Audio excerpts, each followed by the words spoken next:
Voilà, notre cube est terminé.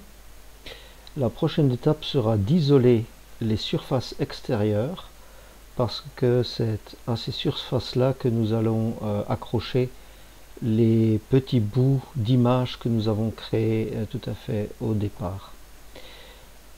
Une façon de faire, c'est de se mettre dans une des vues de face ou de côté et de sélectionner un côté en faisant très attention de ne sélectionner que les bords extérieurs. Donc n'allez pas trop loin avec le curseur parce que vous risquez de sélectionner déjà d'autres parties. Voilà, là par exemple je suis allé un peu trop loin avec le curseur et du coup il y a beaucoup trop de surfaces qui ont été sélectionnées, donc très attentivement, non, de nouveau trop loin, voilà, essayez de faire en sorte qu'il n'y ait que les bords extérieurs qui soient sélectionnés. Ça demande beaucoup de précision, mais finalement c'est assez facile. Un travail de préparation que j'avais fait avant cela, c'était de faire en sorte que toutes les surfaces, absolument toutes les surfaces, aient la même couleur. J'avais mis du gris partout. Et lorsque je sélectionne une surface précise, je lui assigne une couleur, peu importe laquelle, du moment que les 6 surfaces aient chacun une couleur différente. Donc vous sélectionnez la surface en utilisant le curseur et en faisant très attention de ne sélectionner que les surfaces extérieures. Et lorsque vous prenez une des surfaces, un des layers qui est sélectionné et vous lui assignez une couleur, tous les autres qui font partie de la même sélection vont avoir la même couleur. Et de cette façon-là, en changeant de vue, il est très facile d'assigner une couleur différente aux 9 surfaces de chaque côté du cube. Pendant le travail précédent, je me suis rendu compte que certaines surfaces avaient bougé un peu, elles n'étaient pas tout à fait à la bonne coordonnée, aux bonnes positions. Donc j'ai corrigé tout ça et entre-temps, j'ai réussi à donner une couleur à chacune des surfaces extérieures.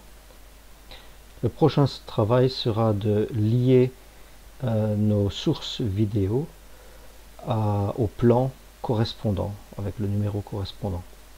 Donc je cherche tout en haut de la liste le premier plan numéro 1 que je rencontre et je le déplace jusqu'à ce que je rencontre de nouveau un plan numéro 1 qui doit avoir la même couleur, etc. Et j'emmène donc les 9 plans de la même couleur qui correspondent au plan numéro 1 tout en bas de la liste. C'est une façon de faire. Vous pouvez aussi faire l'inverse, l'emmener tout en haut de la liste, ça c'est comme bon vous semble. Voilà qui est fait. Pour y voir un peu plus clair, on passe à une vue de perspective.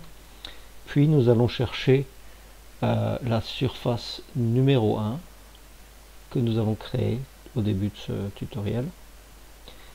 Et nous introduisons ces 9 composites dans notre animation. Une chose que nous avions oublié de faire au départ, donc nous allons changer maintenant. Notre animation, moi en tout cas j'ai décidé d'en faire une qui durerait 30 secondes. Voilà, donc je change la durée de mon composite sur 30 secondes. Voilà, et maintenant nous allons devoir associer chacune de ces surfaces au cube correspondant. Donc, étant donné que j'ai emmené tous les cubes au bas de la liste, il est assez facile de les retrouver. Et c'est là que nous voyons l'utilité d'avoir donné des noms logiques à toutes les surfaces. Nous avons l'image face 1, 1, et nous l'associons au cube 1, face 1. Et donc logiquement, nous allons associer maintenant la face 1, 2 au cube 2, face 1.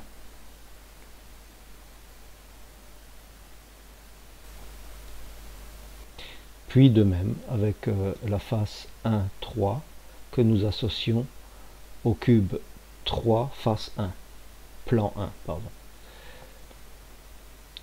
et nous continuons comme ça. Donc la face 1, 4 que nous associons au cube numéro 4, plan 1.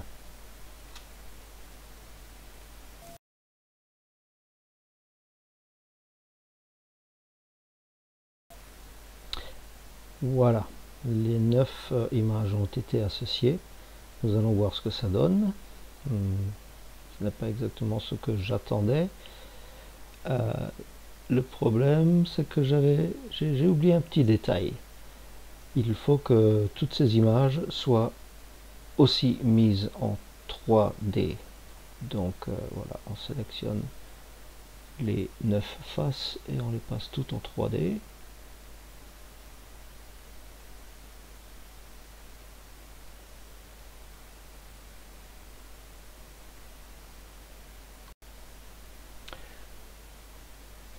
Je repasse en perspective. Ah voilà, le problème c'est que nos surfaces ne sont pas du tout à leur place. Donc ce n'est pas parce que nous les avons associées avec les surfaces qu'elles sont aux mêmes coordonnées que les surfaces. En fait, ce n'est pas du tout le cas. Donc nous allons devoir régler ça d'abord. Nous découvrons ici que les coordonnées sont effectivement tout à fait hors de ce que j'avais attendu.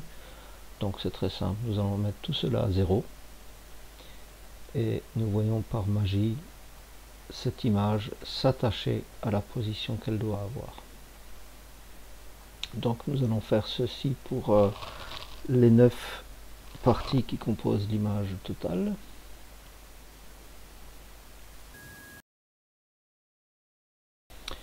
Et voilà, toutes les surfaces se trouvent attachées à leur cube respectif.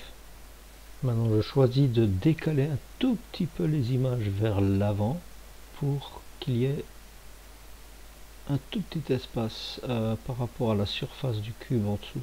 Ceci juste pour éviter que pendant le rendering il y ait une sorte de mix qui se fasse entre la surface 3D du cube et l'image par-dessus. Voici donc à quoi ça ressemble lorsqu'on fait un switch vers la caméra qui sera utilisée pour le rendering. Voilà, c'est pour se faire un peu plaisir. On commence à voir que ça prend forme et que nous n'avons pas fait tout ce travail pour rien. Mais bon, ce n'est que le début. Face numéro 1 réalisée. Maintenant, nous devons faire de même pour les 5 autres faces.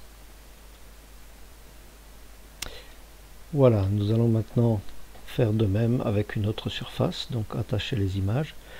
Il y a deux possibilités, c'est de retourner toutes les images dans le plan de la surface à laquelle nous voulons l'attacher.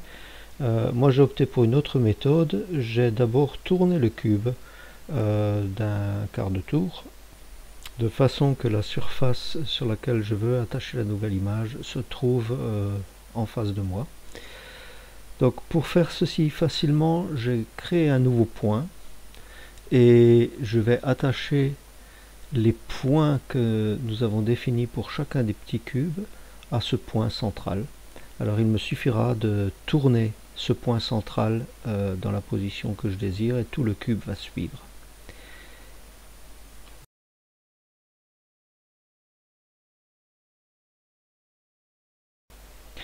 Pour déterminer de quelle surface il s'agit, je me mets sur la vue de droite et je sélectionne le plan qui se trouve à la gauche, qui sera donc le plan qui est actuellement face à ma caméra.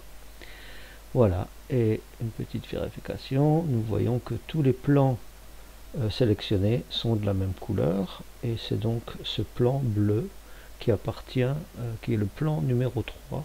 Donc ce sont différents cubes, différents numéros, mais ils ont tous le même numéro de plan, ce qui est logique, puisque nous avons copié tous les petits cubes dans la même position, donc ils sont tous orientés de la même façon. Voilà, donc c'est ce plan-là que nous allons devoir travailler. Donc comme la première fois, la première chose à faire, c'est de rassembler tous ces plans pour faire un bloc, ce qui sera beaucoup plus simple à manipuler par la suite. Je vous rappelle donc toutes les étapes à suivre. Première chose, déterminer quel plan sur quel plan nous allons travailler. Puis faire en sorte que tous ces plans soient rassemblés en un bloc. On peut tous les placer en haut de la chaîne ou alors tout à fait en bas. Puis nous irons chercher les 9 composites qui correspondent à ce plan-là et nous les mettrons donc sur le timeline. Et après cela, nous cliquerons sur le plan, nous regarderons le nom du plan pour déterminer quelle image doit être attachée. Et donc nous attacherons ce plan-là à chaque image correspondante.